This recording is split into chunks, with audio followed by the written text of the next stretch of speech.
Ah, it's on fire.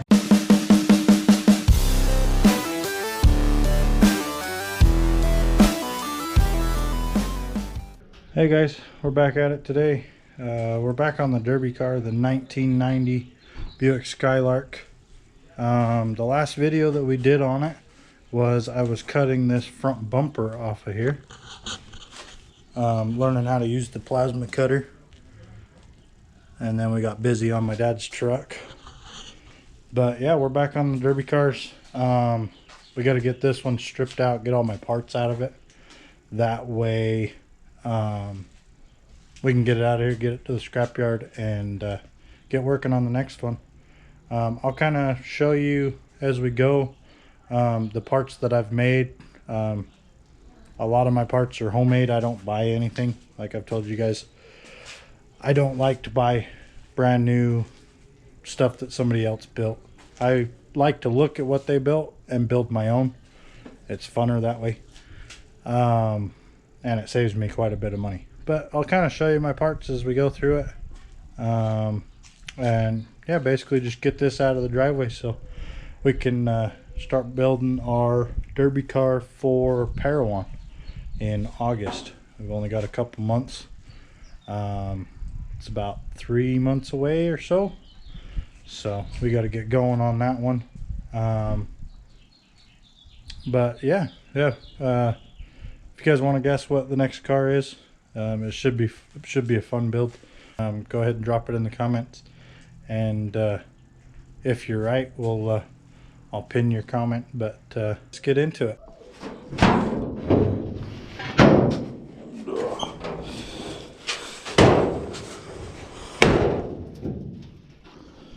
Alright guys, first off we got to get the fuel out of the tank, because that's going to be our first thing before we go cutting anything out of it. I don't want a bunch of fuel in there, be leaking out, start a fire. Basically we'll just get these fuel lines taken off here, we'll run them into a gas can and get this tank drained.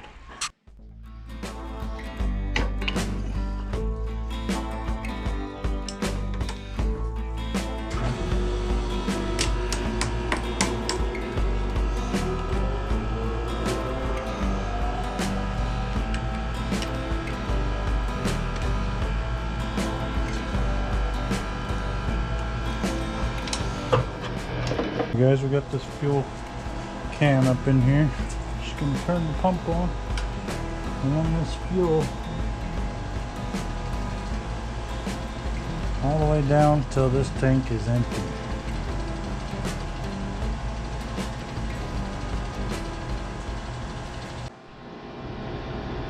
Alright, so that's probably gonna take a minute to get down. So while that's draining, we'll just kind of keep an eye on that, and we'll just start taking this tank strap off while we're waiting for that to go down.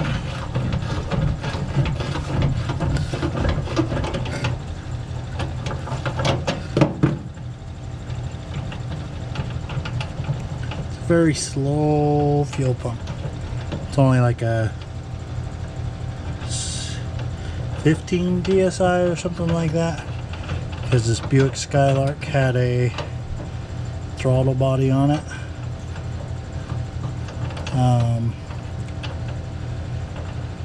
Which was kind of funny when I fired this car up to pull it up here to start building it. I thought the throttle bodies were the same as fuel injection, because I haven't really worked on a whole lot of them. And I've got a fuel pump that I ran the 98 Lumina with, and it's a high pressure. I think it's like 120 psi pump, or like 80, or I can't remember, but it's a high pressure fuel pump for the fuel injection. And I hooked it up in this car just to a fuel can, just to get it up here, and it drank about 2 gallons of fuel just to pull it maybe 30 feet.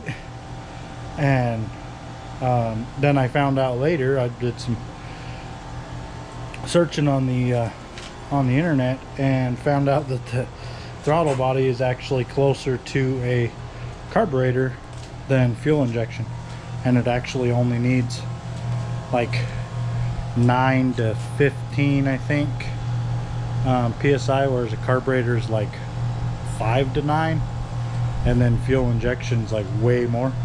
So I was completely off on that, so I had to get a whole new fuel pump for this car. But yeah, just something good to know. Throttle bodies are not fuel injection. Something I learned on this project, but yeah, you live and learn. Took I was surprised it stayed running, but yeah, I drank 2 gallons in like 30 feet. So, but all right, it looks like that tank is about empty. Let's take a look. No, we're still flowing a little bit.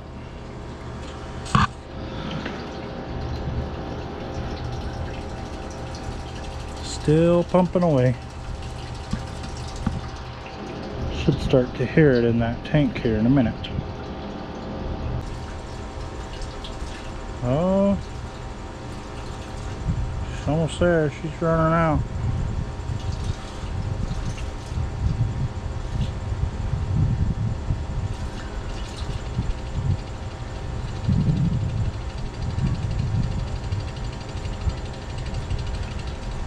I don't know if you guys can hear that, but that pump just changed tunes on us. It's kind of rattling a little bit more. We don't want to run that completely dry. We'll burn that sucker up, and I really don't want to have to buy another one, even though that was the cheaper one. So, but yeah, so we'll start cutting some tape and zip ties, and we'll start to get those fuel lines out of there, get that whole fuel system out of there. And then we will probably move to the switch box, get all the wiring out, start disconnecting my battery, get my battery cables out. But yeah, I guess we can stop talking about it and just do it, right? Yeah, I like that plan. Let's do it.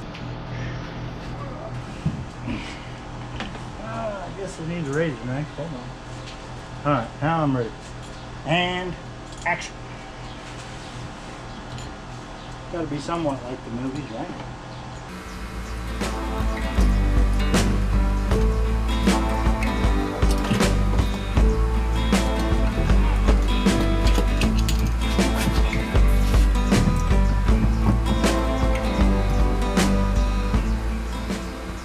I just run my fuel pump wire.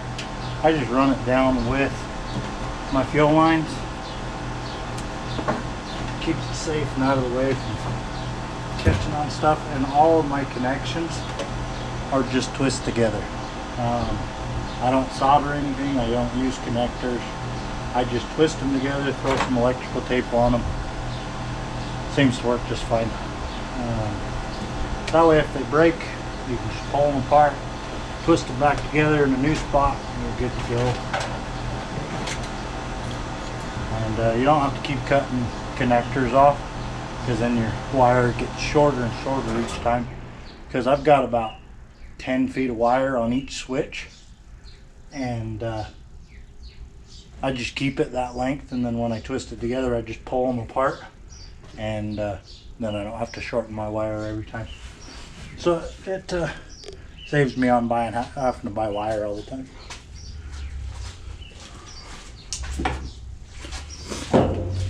Go ahead and disconnect this. Just got this pump self-taftered into here.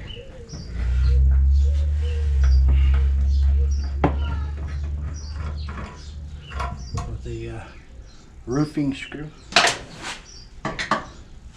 Well, different size.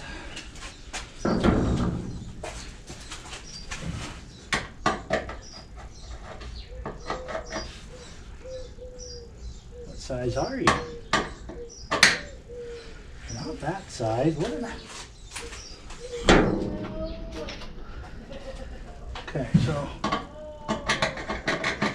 You're not a 5/16, and you're not a quarter. What size are you? What's between quarter and 5/16?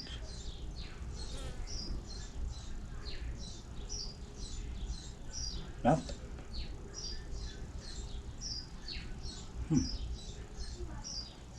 Maybe it's metric. We'll try metric. Okay, I got a 6 and a 7. Let's see. Bingo! It's a 7. So, when somebody asks you, what's between a quarter and 5/16? 7. Let's get these lines out of here.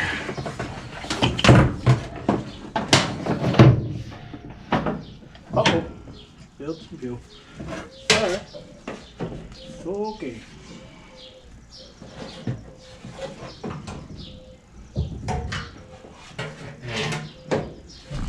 Sure.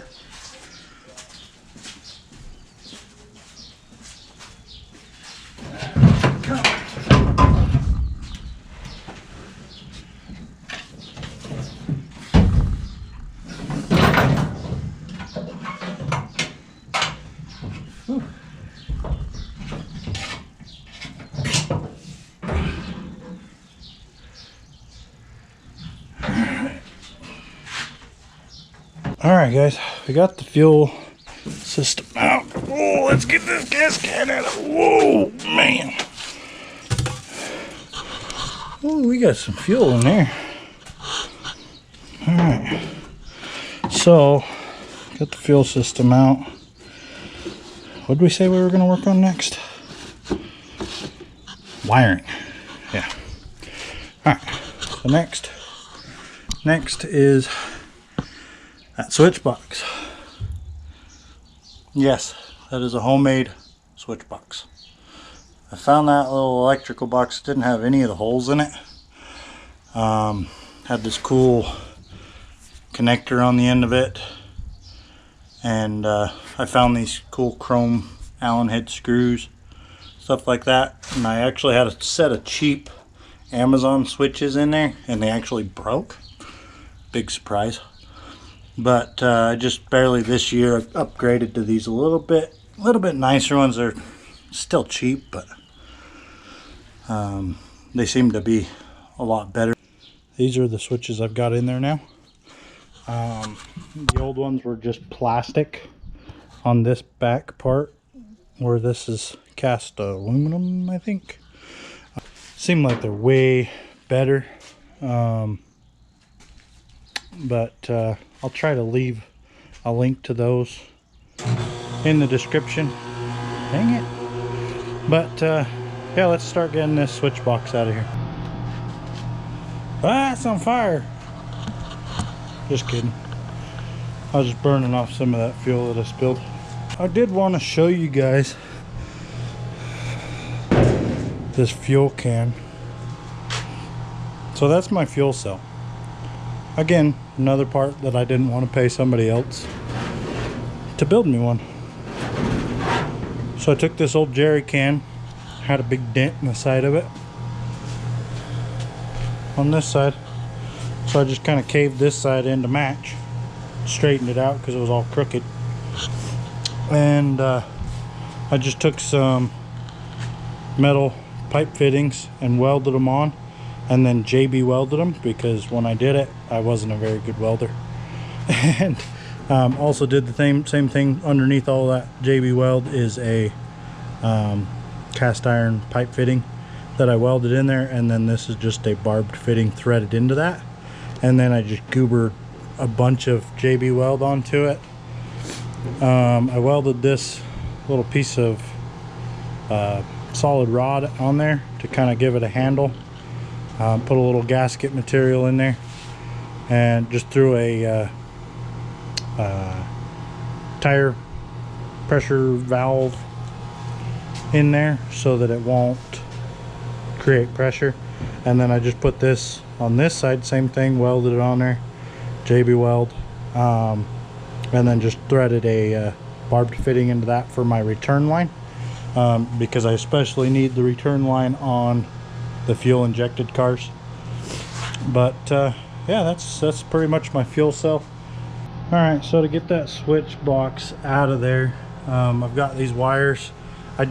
Like I said, I've got 10 feet of wire on these, and I just crumple it up and just zip tie it in place and just keep it away from anything hot or anything like that.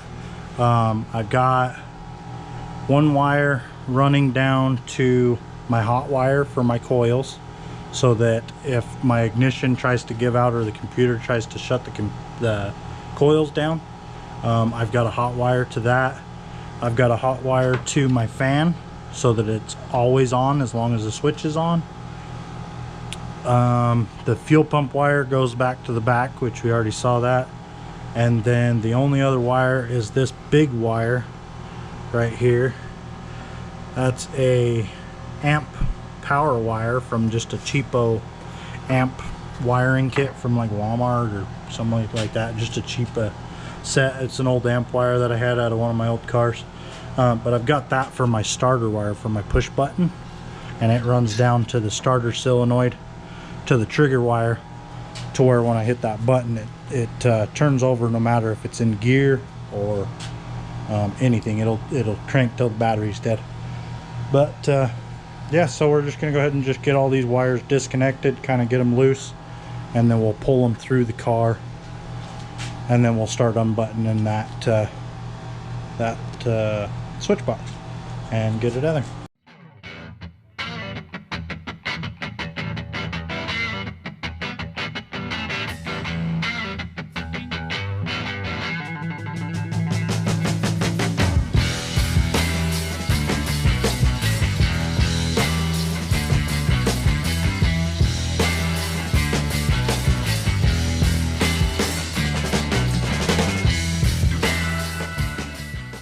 Kind of want to show you guys this as we go.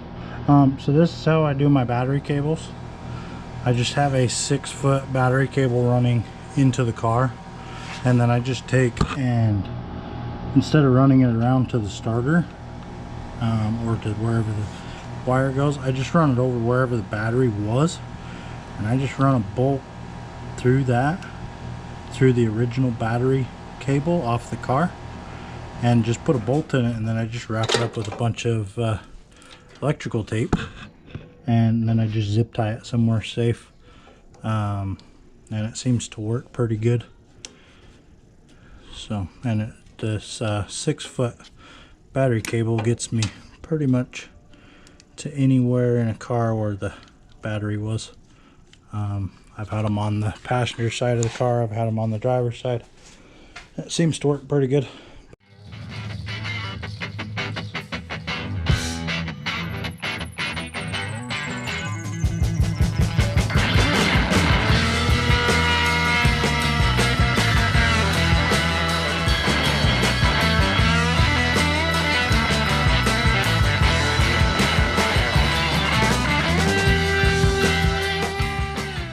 Alright, we got this switch box out of here and all the wires that go with it. Let's see what's next. We got to get the battery box out, and my oil thread. We'll get my shifter out of there.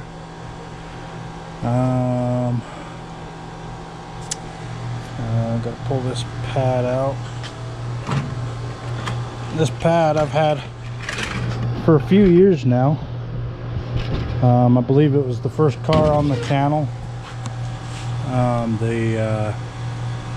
believe it was a 98 Honda Civic. Had this freaking cushion. Had this cushion. It was the flip down seat of the back seat, and it had this part that latched into the trunk area. And I've had to modify it for each car, but I just slide it down next to the door, and it hooks in there, and I've been able to use it for all of my cars ever since then, and it's kind of nice. It's got plenty of cushion, but yeah, so yeah, I think just battery and shifter, and then we can start cutting parts out of it. I'm saving this door plate. I put this I think it's a 1/4 inch plate inside my door on every car.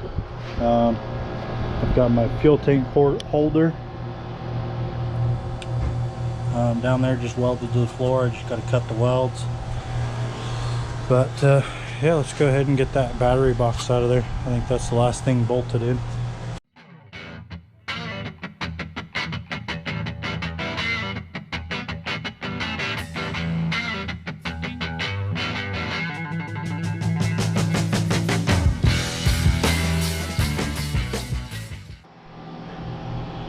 Okay guys, so we got the battery box out.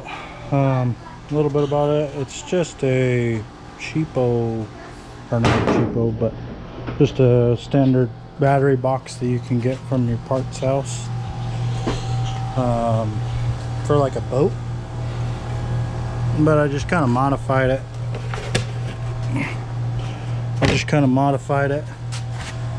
To run the side post.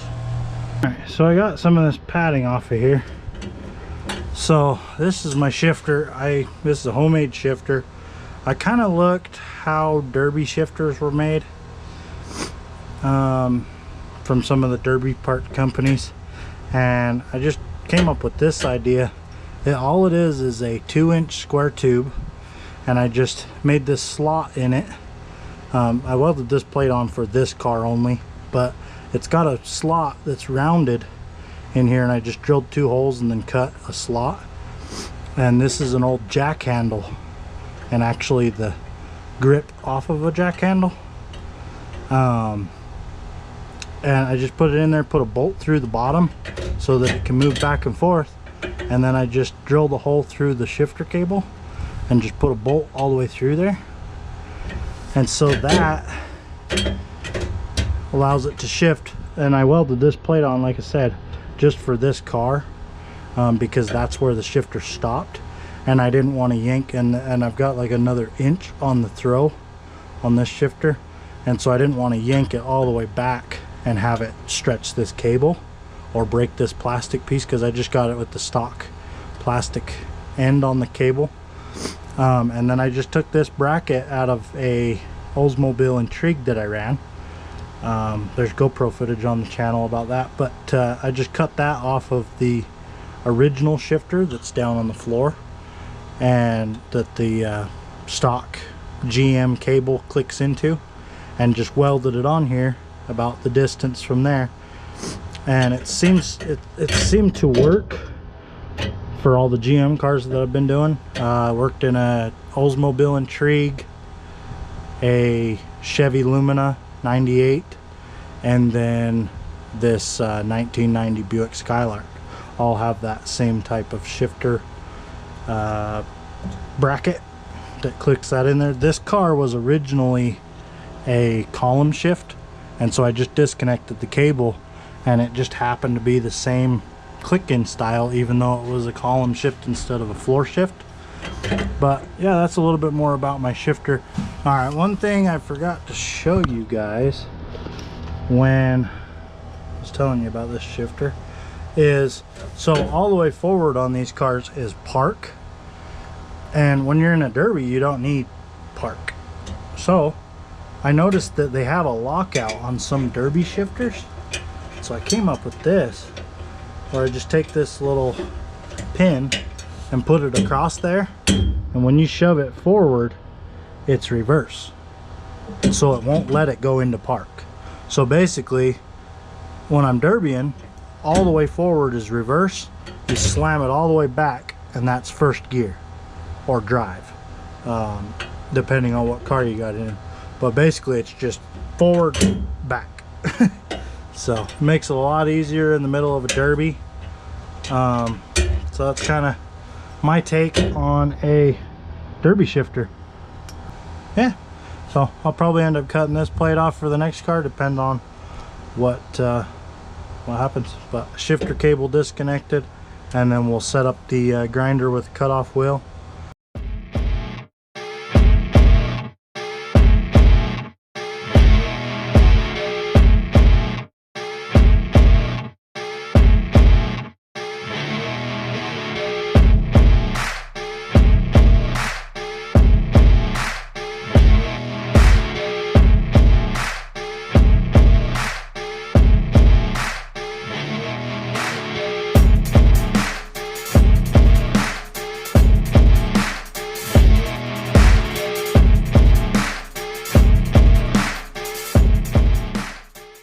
All right, guys, so we got the fuel tank bracket out.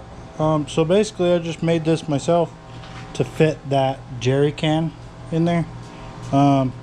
So I got, it's just a bunch of angle iron, and I just notched it out for this, and then just welded these extra angles on here with the eye loops and this chain, and I just clamp it down to this bracket, and then I just weld it to the floor. Yeah,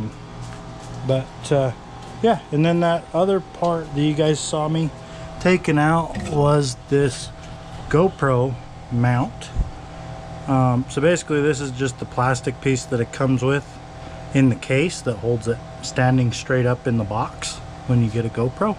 And I just take that, and there's a little part that clips into there that hooks onto the GoPro, and I just cut a flat plate right here, and I just put a bunch of zip ties on that, about 3 on each side, and then I use one to cinch them all together. And then once I get it hooked in there, I just wrap a bunch of tape and foam around it, just so if my head makes it around this pole, I don't hook onto that. But yeah, that's kind of the gist of my GoPro mount right there. And I just kind of put it about almost to the roof because the GoPro has a really wide angle on it. So yeah, I think that's almost everything. I still haven't decided if I'm going to save any of the pieces of the cage. It's kind of iffy because I don't know if it'll fit in the next car. I don't know, with scrap steel I don't like throwing a lot of stuff away because it's hard to find, but it's whether I can use it again and if it's worth cutting it out. No, for sure I'm going to cut the door plate out, and then I'm going to save the bolts that are going through the roof bar, and I just bolt it through the roof so that I don't have to weld inside the car up above my head, because that sucks.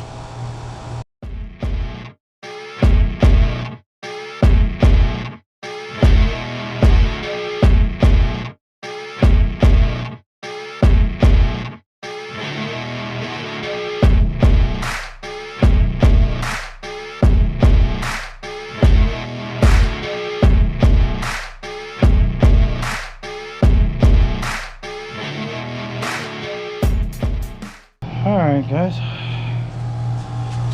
okay, so we got the door plate out. Like I said, it's just a 1/4 inch plate. I just keep moving it from car to car. It works. I think I'm gonna steal a couple other parts off of the motor, just miscellaneous stuff that I might need on the next car, radiator hoses. I know my dad's gonna steal a bunch of parts off of it for scrap, radiator, wiring. He's gonna gut all that stuff out of there. He's a scrapper, he likes to recycle stuff, so but yeah, I know I gotta swap the front tires because it's still got my mud digger tractor tires on there.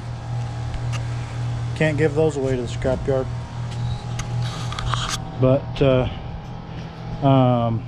and yeah, with those tires, basically, I don't know if I've told you guys about them, but they're just 515. That's the name of them, I guess. It's like a bias ply tractor tire. I used to look at people crazy when I'd see them on their derby cars, because they'd always be brand new with the little rubber fingers sticking off of them and everything still. And I'd always ask them, where'd you guys buy those? And they're like, oh, online. And so finally one day I googled them, and they were actually pretty cheap for a set of them. I think I paid, I want to say, I think 30 or 40 bucks a tire, I think, which is fairly cheap, kind of. I guess cheap's relative, but I mean, they work great. They work great for, I ran them on my figure 8 car, the 98 Chevy Lumina. I've mounted them on these 5-lug universal rims that came on the Lumina that I had. So it's got the small 5-lug and the big 5-lug. And so basically I've just got tubes, and then I put this extra sidewall on the edge of them, and just aired them up. And they've got a couple pretty good dings in them already. I think it was when we fixed it after the Derby. I believe it was this driver's side tire. You could see it wobbling as I was driving down the road. It was sitting there wobbling pretty good.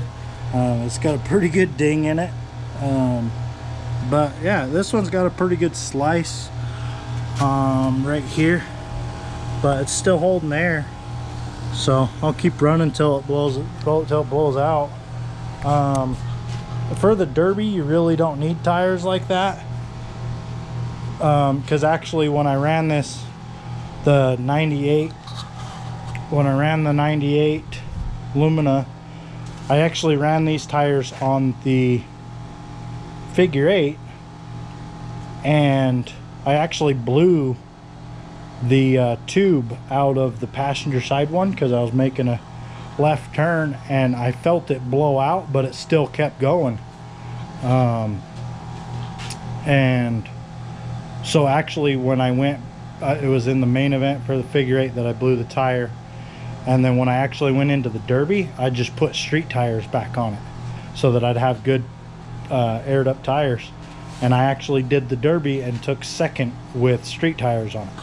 So I don't think they're really needed for the Derbies, but they're kind of cool. They work. I'll keep using them till they blow out. I don't know if I'll buy another set of them, but they definitely work great for the figure 8. But you don't really need them for the Derbies. But so basically I kind of went off on a tangent about the tires, but yeah, they're a good tire. So we're gonna get the tires swapped back over to the street tires because I don't want to get rid of them. Kind of take off some more parts off the engine bay, and yeah, and then just decide if we want to take any of the parts out of the cage. I don't know if it's really worth it. Still trying to decide on that.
Alright guys, so we got most of our parts out of there. Yeah, just finished up by getting that wiring out of there. Got the radiator hoses, just some miscellaneous parts. I think I decided I'm not going to bother cutting that metal out of there for the cage. It's good material, but it's just not worth trying to cut it out of there, and then it probably won't fit into the next car anyway. So I'm not going to waste my time by trying to cut it out of there. I've never have. I used some of the bigger material this time, and so I was kind of sentimental to it, I guess. It's hard to find that type of stuff, especially for free or for cheap. So yeah, that about wraps up this video. Again, if you're not subscribed, make sure to hit that subscribe. Really helps out grow the channel. Shows me how many people are watching. Yeah, and make sure to hit the bell. That'll let you know when we're uploading. Like, comment, share. Check us out on Facebook, Bucket 38 Racing. And then yeah, we'll see you on the next one.